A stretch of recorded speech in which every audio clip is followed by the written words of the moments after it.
The Road to El Dorado is one of those DreamWorks movies that's never been adequately analyzed, by my opinion. We've seen Shrek get overanalyzed. We've seen Shrek 2 get the praise it justly deserves. And the idea for this video was in the comments of an hour-long breakdown of fucking Shark Tale. The Road to El Dorado, by comparison, mostly just gets referred to offhand in other videos. Most people seem assured that everyone either loves it like they do, or hates it like they do. And despite its cult status today, the film has had a checkered history that many YouTube video makers tend not to really want to discuss. The movie's production is shrouded in the Disney-DreamWorks feud of the early 2000s, and the movie's eventual failure at the box office would effectively end DreamWorks' involvement in traditional 2D animation. We got Prince of Egypt and El Dorado, and then we got Ants and Shrek. Though Ants technically released before El Dorado, but fuck it. It's messy, it's also totally without the scope of this video, so... while it's tempting to say that El Dorado broke the mold, I've re-recorded this entire essay for several weeks now, and trying to pretend that I find myself funny gets harder the more I'm forced to examine and view myself. I also find it harder with each passing hour to tolerate the recorded sound of me breathing and stuttering. But despite the, on its face, obvious assertion that El Dorado is literally gold, we need to dig deeper to understand what the film is saying, as well as what the film is not saying. This movie deals with several themes in depth: colonization, religion, and friendship. Friendship is uninteresting, partly because all children's movies are ultimately about friendship, and partly because I don't need to be reminded of all the contacts on my phone that I'm never going to get a reply from again. However, religion and colonization present exciting opportunities for discussion. After Pocahontas was made in the hopes of being a transcendent piece of Disney gold, only to be the literal embodiment of both sides thinking, it's hard to imagine an animated movie dealing with the subject without bombing it, like Dresden. And while The Road to El Dorado still has its failings,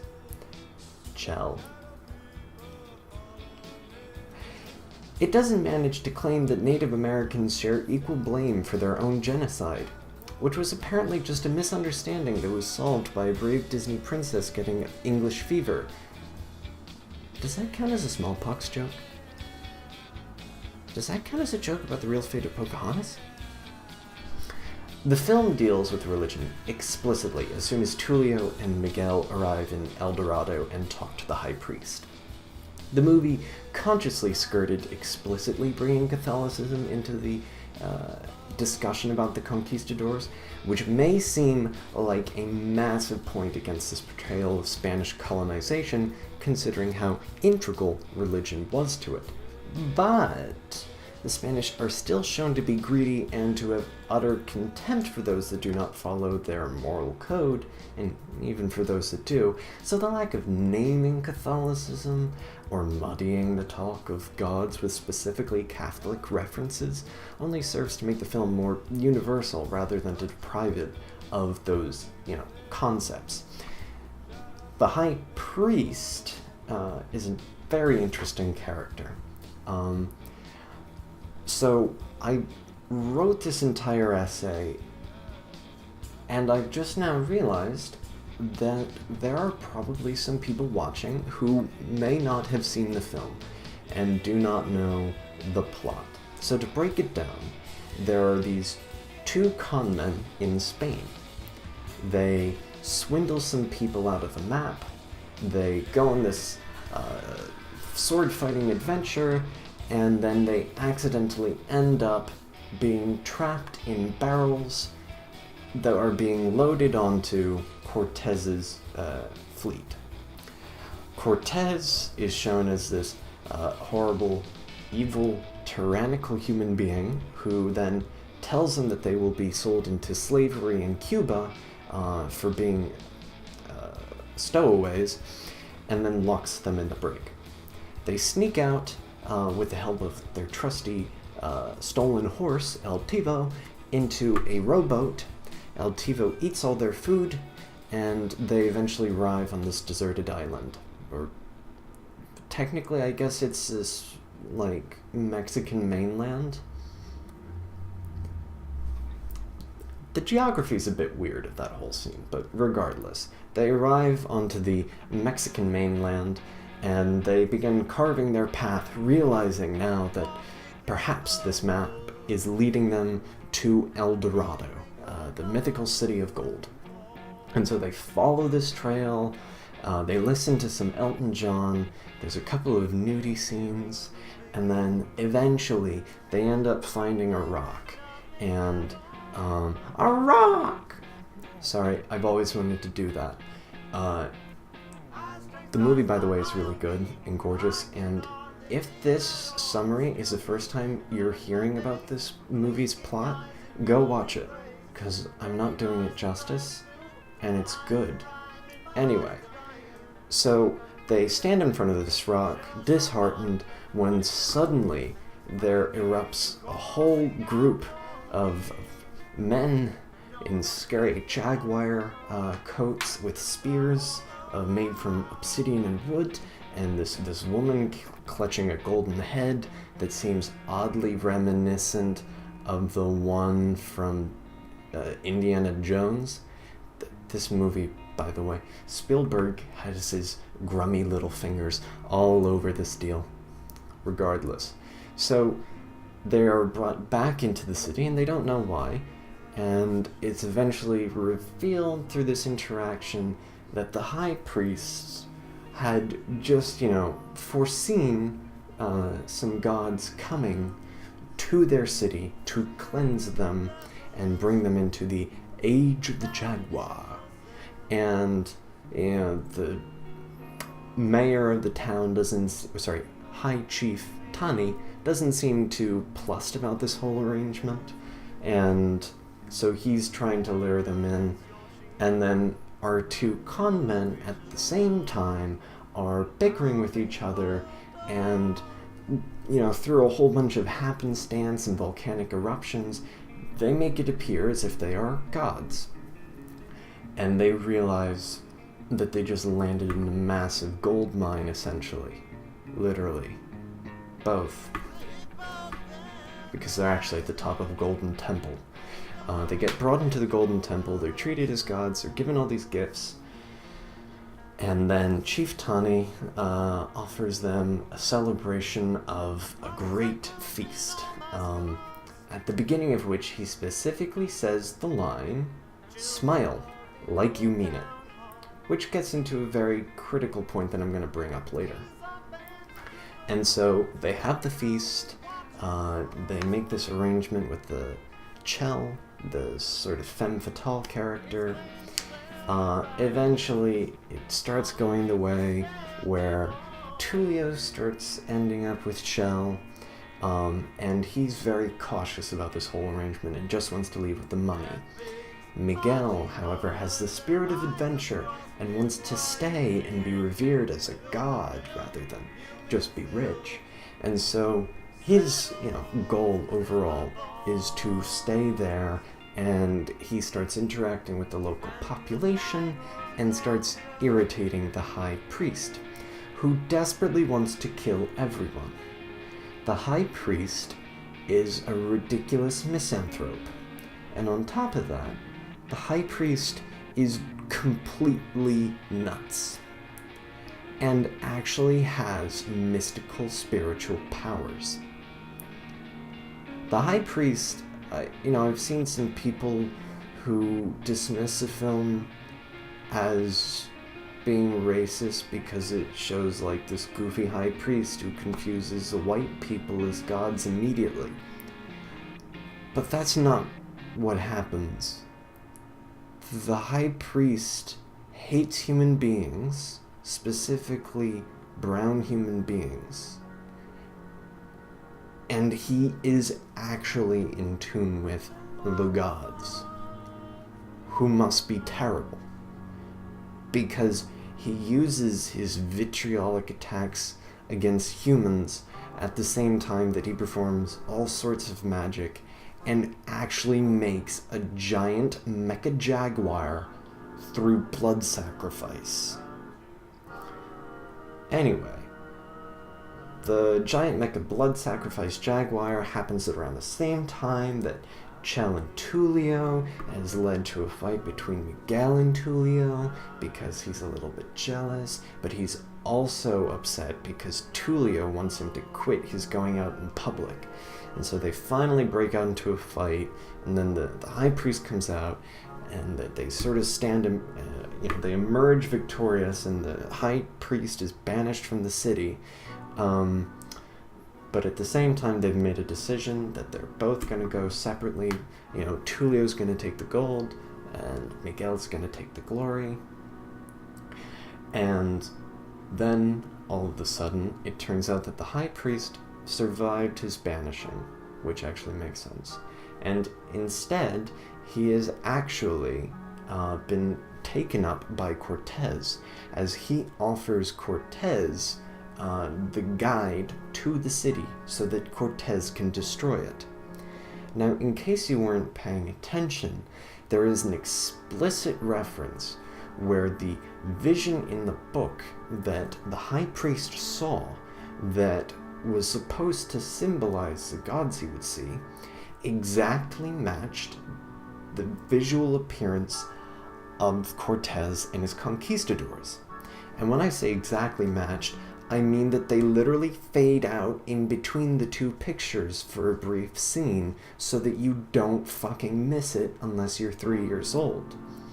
Now, in case you weren't paying attention, that means that there's this crazy guy who's actually in tune with the gods, who views this mystical, evil, also misanthropic character in the form of the Spanish conquistadors as a cleansing force who will purge his city of humanity and remove and scrub all impure traces of the human race from it. He's not wrong about these guys. These guys are literally the gods he's imagining. They are actually come here, as he says at the beginning of the movie, for 1,000 years to exterminate everyone. They are actually going to usher in the age of the Jaguar that he wants. A lot of people seem to get caught up in this because technically, in reality, Aztec and Mayan priests didn't sacrifice people because they hated people. They sacrificed people because they thought humans were the best offering to the gods. And human sacrifices were treated as superhuman. But he kills people because he believes the act of killing makes the gods happy, which must be true because his gods are literal, Spanish polo boys. So he leads Cortez towards the city, and Chief Tani gets word of this, and there's, a whole bunch of panic, and so suddenly, everyone's forced into making a decision. And this is the climax of the movie. All of the character development has been leading to this, the answering the major dramatic question. And Tulio decides that he will actually sacrifice all of his greedily hoarded wealth that he has stolen from the inhabitants of El Dorado, who, by the way, as Chief Tani says, Chief Tani specifically says to Miguel, to err is human, and it's heavily implied that literally everyone in the city, or at least most of the higher-ups, do not believe that these guys are gods. They just like them because they solved their political dispute in a convenient manner. They wanted to use these guys, and those guys wanted to use them. Anyway, so Tulio decides that he's going to sacrifice his ship, all of his gold, to knock out the pillars and block out the city.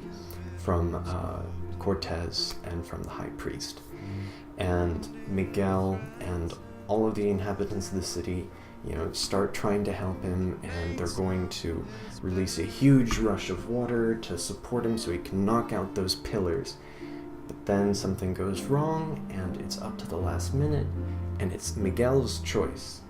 He's the only one capable of jumping off at that exact moment from with the horse, so that he can pull open the sail on the ship, save his friend, and save the city. But he would also have to knowingly sacrifice, his own selfish desire to emotionally exploit the city and become, in their eyes, treated and worshipped as a god. He must literally eschew any attempt to ever return or to ever exploit them again in order to have any chance of saving them. To stop pretending like he loves them and to start actually loving them. And so he does it. He leaps, he saves the city, and that's where he has that moment where he does his sort of like Christ pose as he leaps through the air, and they manage to save the city, and the movie ends with, Cortez dragging off the high priest and our friends going on an adventure with, Chell and a horse, which I imagine makes for some very fun times. So now, I just want to take a moment to praise the movie for doing something good that Disney couldn't seem to get right, which is not having the actual society of this Native American culture that they're just looking to as a metaphor be a literal historical one, let alone literal historical figures with real personality traits that they would have to completely contradict in order for the movie to make sense. Why on earth did they think making a real-life Pocahontas movie and then turning it into a both sides discussion would be good? I'll never know. But alas, this frees up someone, especially the high priest. His entire religious belief of misanthropy, that humans are inherently too terrible to be, worth existing, is completely contradictory to real Aztec and Mayan priests. Luckily, he's not a real Aztec or Mayan priest. He's not even Aztec or Mayan. He's El Dorado. And I've seen some criticisms of this film that seem to have missed that. El Dorado isn't real. It's not a real place. This movie isn't beholden to real things. In real Aztec society, they didn't have giant neon-colored birds and actual mecha stone jaguars. Tragically. Imagine that defeating the Spanish in real life. Fuck. Anyway, so they didn't have to rely on this, and they were free to change the high priest from any sort of explicit commentary on the actual religion of a Native American tribe into instead being a general critique and understanding of a specific religious attitude. Specifically, the religious attitude of a sort of misanthropy, a general hatred of humanity as being something not just inherently flawed, or which has the inherent challenge and struggle of being mortal and conscious, but which is also literally dog shit in his view. And so he makes quite a few elaborate speeches about how much he wants to exterminate humanity. And so it's quite natural that instead of being a reflection of Aztec religion, he's instead a reflection of some of the darker, more repressive, and most importantly, more oppressive facets of certain Christian traditions. Traditions that are far more likely, in the film's estimation, to be used aggressively as a tool of imperialism and racism than as a genuine, standard, true religious view. And so he naturally pairs perfectly with Cortez, who he eventually turns to, because Cortez isn't just some white dude he finds and starts worshipping. Cortez is the embodiment of everything he believes to be godly. He is violent, callous, he has no regard for humanity, for human life, and in fact has utter contempt for the people around him and for especially the people he sees as beneath him. The high priest loves this. That's the gods he's been describing the entire movie, the ones that he's been waiting for to usher in the age of the Jaguar. And specifically, they bring up the idea that the gods are going to come for 1,000 years, purge everyone from the city, exterminate the people, cleanse the streets with blood, and replace them all. How that isn't exactly, the goal of the conquistadors is something I can't understand. That is the perfect explanation in reality. So he worships Cortez because Cortez is his god. Cortez is the god of death.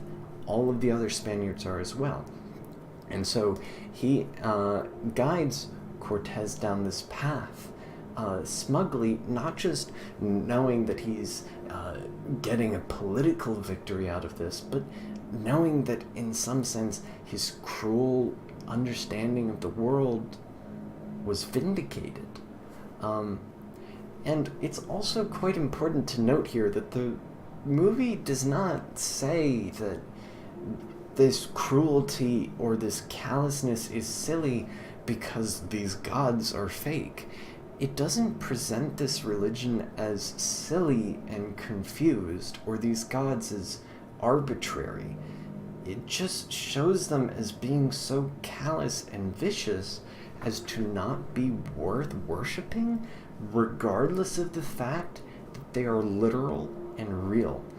Not only is Cortez literally the god of death, but the high priest also literally exhibits all sorts of magical, mystical, spiritual powers.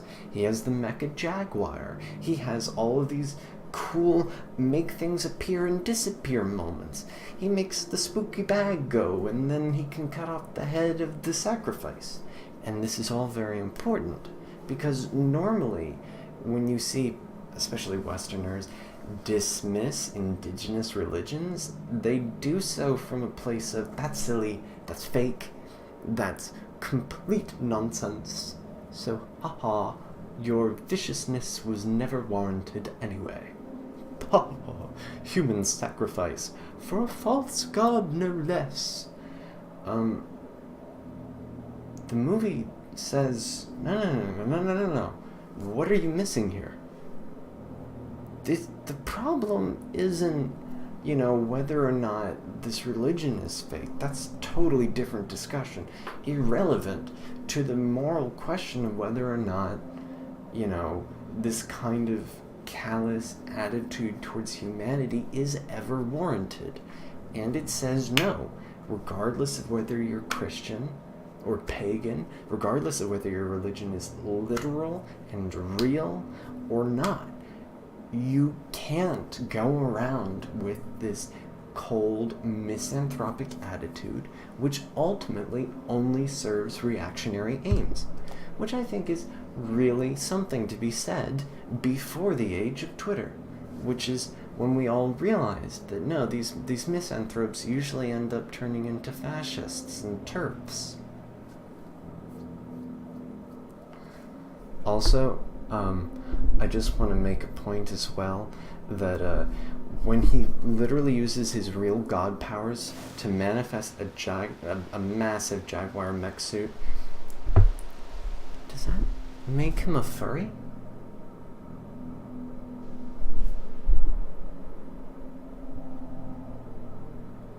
That joke made more sense when I wrote it down. So, specifically, when I say that he's a misanthrope, he essentially wants the judge from Buffy to come down and slaughter every inherently human element of people, and ultimately all the people from the city. Cortez basically feels the same way. And this really weaves through the idea of how religion and culture generally work towards colonialism. The Spaniards in the movie view El Dorado as beneath them, and Cortez specifically views the native people with the same contempt that the high priest believes the gods view them with. This means that he actively works to serve the gods, as in Cortez and the onslaught of colonization, and he is in fact critical for the Spanish to have any real chance of success. It also means that the Europeans view themselves as essentially gods as well. Now, without his involvement and the political crisis that he causes, the Spaniards would never have been able to find El Dorado. They make a clear point about this throughout the movie. In reality, the Europeans relied heavily on tribal conflicts and internal politics to destabilize and overthrow American powers. Cortez specifically used the enemies of the Aztecs in Mexico in real life in order to tackle them and take them down. It wasn't a process he could do on his own. And after making alliances with all these various tribes throughout the area who had their own problems, they had to go one by one, getting each group to attack the other, backing them, creating coalitions, and then eventually, ultimately destroying them all, while at each point, each local chief believed that in some way they were, playing the Europeans for fools and maybe getting a sort of Faustian bargain. And this happened across the globe. This is standard practice for Western colonialism for the, up until the 20th century and beyond into the current day. I mean, look, the same process was used in India. It was used in farther up in North America by the British, and more, importantly, it would be used in Africa as well. And so this general policy of playing local powers off of each other is very often neglected in depictions of colonialism. And for some reason, ironically enough, white nationalists and the right wing really love to dig into this idea. They dig into the idea of, blacks sold slaves. They dig into the idea of, their local powers were involved, as if this absolves Western colonial powers, which is a very odd reading of all of these things. That's not what you should be taking away from it. It does not mean that we all must share the collective burden of colonialization and that white people aren't so bad after all, and none of these things were so bad. It means all of these things were so bad, but white people couldn't do them on their own. That instead of this view that is presented when you sort of describe colonialism as this sort of prey-predator situation without any nuance, instead of creating this narrative where colonization is inherently white and inherently preordained and determined, that it's messy and took a lot of effort. It wasn't simple, it wasn't natural. There was nothing based in some sort of European supremacy about it. It was a really dogged struggle that took centuries for a whole bunch of people to eventually trick, deceive, enslave, murder, and well, I don't know what the word would be for, commit disease-based genocide, but that too, in order to actually conquer as much of the world as they did. And they often relied on still using local leaders in order to instill power. I mean, the Romans did that, the English did that, everyone used some combination of, force, diplomacy, lying, all wrapped up in the colonial sense of keeping people in their place, both within the local society as well as within the larger structure of the colonial power. And so what the movie does well is showing all of how, messy that is. Instead of simply allowing Cortez to arrive and be faced off with, he can only come there because of this internal conflict, which arguably, even though it already existed regardless of the Europeans, was only led to this stage, led to this particular conflict as a result of European intervention. In the case of Tulio and Miguel coming in and kicking out the high priest. And so the movie also is very careful to do another important thing, which is to show that even our protagonists are selfish imperialists who view the locals as something to be exploited. A message that could be really hard to convey with any sense of fun or levity, but because they decided to make these characters comment, it flows perfectly, because while yes, they technically view all people as rubes, you still are able to get across a lot of the concepts and messages of European imperial treachery and deceit without necessarily coding every scene of dialogue in a whole lot of racial epithets and things that would just be really unbearable to watch, especially in a kids' movie. And so the dialogue is still able to be fun while you're still getting the message across. And so Miguel, while he's hungry for adventure and grows disinterested in gold, is specifically, and this is very important, shown as being very exploitative.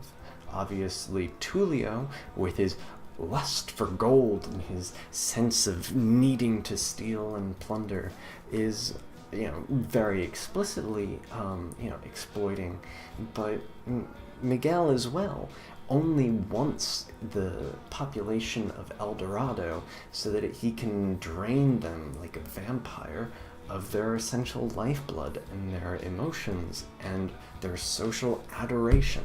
He wants to always be a god. He says that specifically. He wants to be viewed as a god and treated as one because it makes him feel more fulfilled than remaining in his reality. And so he's willing to bleed the locals dry, in a sense, in order to get that sense of fulfillment, and to not provide anything real in return. And the only reason that the locals are tolerating this, even though they know that they're not gods, even though from the beginning they don't believe them, is because they're pragmatically useful for their internal politics, conflicts, and disputes. The Western white boys were not gods from the beginning, but because the high priest wanted them to be, and wanted to use them as a political pawn so that he could exterminate the local population, which, by the way, he seems to be interested in doing regardless of what the gods' interests are, which is another interesting topic, but not one I'll delve into too much. He's willing to use them in order to achieve his aims, and similarly, Chief Tani wants to use them to get rid of the high priest. And at the very beginning of the movie, the two conmen, Miguel and Tulio, are heroes, discuss the fact that they're going to need to play the two off of each other in order to survive. And they do, and that's why Chief Tani, even though he says to err is human, and knows that they're not gods, tolerates their, lavish lifestyles and their ridiculous exploitation, because he hopes that by giving them small trinkets and shows of affection which seem to delight them, much like, giving small European trinkets to Native American peoples in real life, that he can exploit them for his own material gains and his own political causes, right? And so it's very clear to note that everyone in this movie is trying to be used. Miguel wants to live in this place, not because he has any real relationships, or not shown any real relationships or any real interactions other than sort of symbolic ones. And it's not because he fits in there. I mean, he's being worshipped as a god. That's not fitting in. It's because he feels satisfied knowing that he can exploit the locals for his own emotional fulfillment without giving anything in return. And so he and Tulio kick out the high priest, and this ultimately is what leads to the high priest to Cortez in the first place. He and Tulio both exploit and endanger the local population multiple times, and they favor them because they want to use them as well. And the high priest originally wanted to use them, and later wants to use Cortez to show his righteousness and his vindication, to cleanse everyone, and to remove the humanity from his city. And obviously, the locals similarly want to use Tulio and Miguel to cleanse their city of the goddamn high priest. The difference, the reason that Miguel and Tulio are heroes in the movie rather than fucking Cortez being shown as a sort of anti-hero, is that they are both, in the end, willing to sacrifice their selfish desires and their exploitation, of course, to save the city from colonialism and from themselves. Instead of Tulio keeping the gold and leaving El Dorado to burn, he sacrifices his material exploitation of gold. And Miguel, likewise, as soon as that last minute comes and he's forced to make his decision, instead of staying in El Dorado and killing his friend and destroying the actual population of the city, he is actually for exploiting them continually. He is forced instead to make the choice, and chooses to sacrifice entirely all of this adoration and this emotional praise and this false pretend love that he and the city are getting and giving from each other. And this is a true moment where Miguel launches himself out of the city and appears in his Christ-like pose, It is precisely as he's forced to leave the city and that he was only pretending to love, and symbolically forced to remove the symbols of the god status that he had. He's forced to remove the cape and the hat, and he loses his this headdress and his ability to return to the city.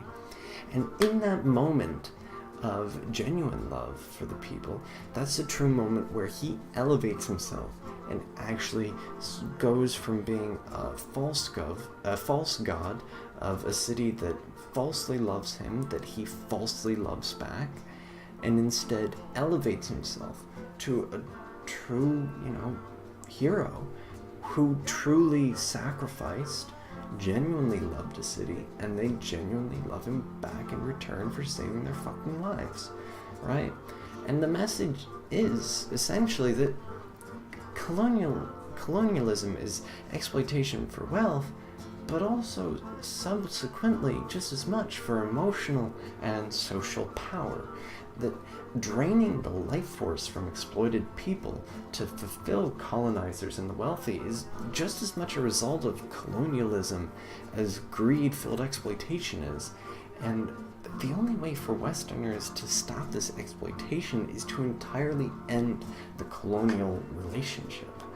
Whether you appear to violently steal riches, or to correct savages, or even if you just come to find yourself, you will always be an active agent in imperialism, regardless of your intentions.